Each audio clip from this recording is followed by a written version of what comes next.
All right, everyone, we've reached that stage in our nation's development where there are certain political factions that have just gone completely loopy. If Joe Biden nested in the cuckoo's nest, Kamala Harris is definitely one of the birdlings. Her campaign holding another virtual meeting, you had white women for Harris a few days ago, and basically it was Karens for Harris, and it was cringe. Now you've got white dudes for Harris. The id poll is quite sheer, now isn't it? And they were bragging on Zoom, oh, over 10,000 white men attended this conference. Who cares? Yeah, there are white liberal males out there that simp and stuff like that. It's basically soy cucks for Harris when you think about it. And of course, if you look at some of the individuals there are some physiognomy traits maybe that you might notice. I do look down on people that engage in id poll. Of any kind, by the way. If someone says, well, I hate them black people, I look down on you for that. Why the fuck would you hate black people? Have you met them all? Some of them are based, and some of them fucking suck. The same is true of white males. There are white males that are based. There are white males that fucking suck. The fact that a candidate would find the need to have a specifically white male Zoom rally of sorts or meeting is astronomically funny to me. Like if you had tried to do that, something similar to it, maybe 15 years ago, it would have been correctly pegged as, what the fuck are you fucking doing? What are you smoking? I want some of it. Or maybe actually I don't. It's probably fentanyl at this point. It's clear id poll, and it's a stand-in. And this is a stark admission from the Harris campaign, by the way. It's a stand-in for having an actual platform. It's just platitudes. It's just identity politics. Trump, meanwhile, he's over there, he's saying, make America great again. I don't give a fuck what your skin color is. I don't care what's dangling between your legs. Yeah, gender can go ahead and use the men's or women's room, and I don't give a shit. He's the candidate for America. Kamala Harris is trying to be the candidate of individual blocks within America. So keeping people split apart. White American, black American, Asian American, Hispanic American, male American, female American, Tumblr gender American, gay American, straight American, bisexual American, thousands and thousands of different permutations of hyphenated Americans, immigrant American, native-born American, Native American, whatever it happens to be. Trump's not doing that. He's just saying, look, I want to improve the country. I don't give a fuck. Yeah, you're all going to share in it. There's a big contrast between the burgeoning Kamala Harris campaign, and it's already broken out into even post-Obama levels of identity politics with this and many other things. And the Trump campaign, which has been very, very consistent, I don't give a fuck. I want to make you more wealthy. Whether you're using that money to buy a butt plug or whether you're using it to buy gasoline, and you're going to need a lot of it these days, I want you to pay less at the pump, pay less for your butt plug, and make more money. That's basically Trump's message. I don't want to suppress your freedom of expression. No, I don't care what you're expressing. We need to reform Section 230, for example. I have an Internet Bill of Rights, which unfortunately probably won't become a thing, but should definitely be pressed as an issue, and that was the first campaign video I made, so I think that he'll actually make a push to do so. With Kamala Harris, it's more like, no, this speech is naughty. You're not allowed to say certain things, again, due to identity politics most of the time. To have a white women for Harris Zoom call is just enormous cringe. It doesn't even, by the way, make strategic sense politically. You have to know that it's going to get panned. You have to know, independent voters are going to look at this and say, why? What's the point of this? And by the way, why are you doing most of your rallies via Zoom call instead of actually going to a physical rally? It's because Kamala Harris has no energy.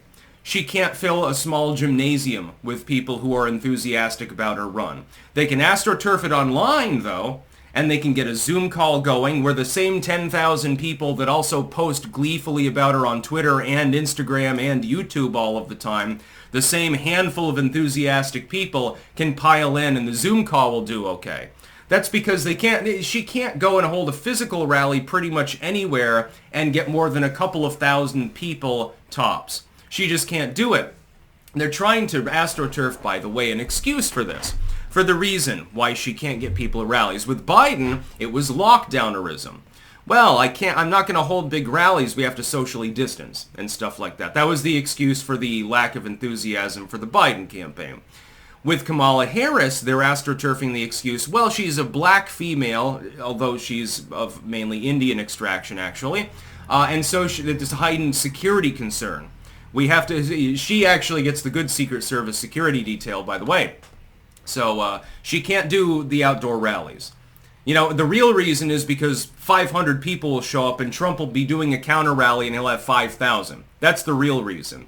The fake reason is, well, you know, security is more difficult with someone like this because supposedly there's a bunch of Klan members running around that want to lynch her.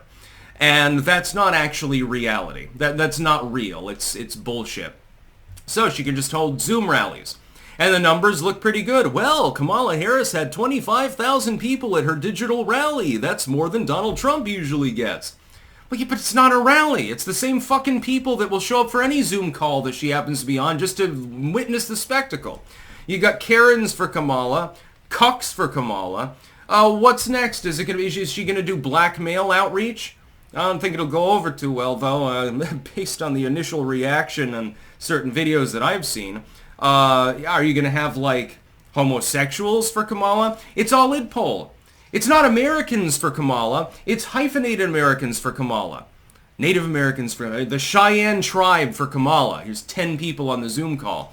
That's what they're doing. It's bullshit. By the way, I mean, the Zoom call's not limited to just white males. How many of them were even white males for Kamala? The world may never know. She has a meeting with a handful of booty judges there and stuff like that. Okay, a fellow member of the administration showed up. How wonderful. I think Cooper was there as well. And Shapiro, if I remember correctly. A few others. Okay, so Kamala Harris hung out with a bunch of other political elites and journos, rich people basically. And this is supposed to inspire confidence in her ability to win with white male voters. I don't think so. I doubt she'll even win with female voters, actually. I think that most people will look at this and correctly, and it is accurate, correctly gauge it as being just an id poll swing. It's a Hail Mary, basically. She knows that her Kasich period, her Kasich effect period, is only going to last so long. She's not going to always be able to hide behind a digital wall. She's going to have to actually do physical rallies of some size, or it's going to begin to look too conspicuous. And at that point, that effect begins to wear off. She's going to actually have to talk about issues. She's not going to be able to do the Jen Psaki thing, sound in the fury thing, where she never addresses any issues or talks about anything that she's done. I mean, in the latter case, she's got plausible deniability because she didn't do anything. I went to the border once. That's wonderful. What did you do in there? Oh, I got a couple of selfies. Talked to a couple of Border Patrol agents who were very carefully collated and chosen because they actually didn't hate my ass. It's going to be a big problem, I think, for the campaign. But the id poll is just dripping out of, again, a campaign that's only a week old. Id poll everywhere. It's all they've got. They don't have the issues. They don't have an economy. They don't have the border. They don't have diplomacy or any of these other things. All they can do is say black, white, tan-colored, red, or what. They have to split people into smaller groups in order to try to splice the population apart, driving a wedge between us in order to make us think of ourselves as not being just Americans, but hyphenated Americans. Politicians love doing this, by the way. Fuck, even Obama did it less than this. Even Obama, the id-poller-in-chief, this early in the campaign certainly didn't meander this far into the identity politics sewage. To his limited credit, even he had more restraint than Kamala Harris is showing. That's about all. Peace out.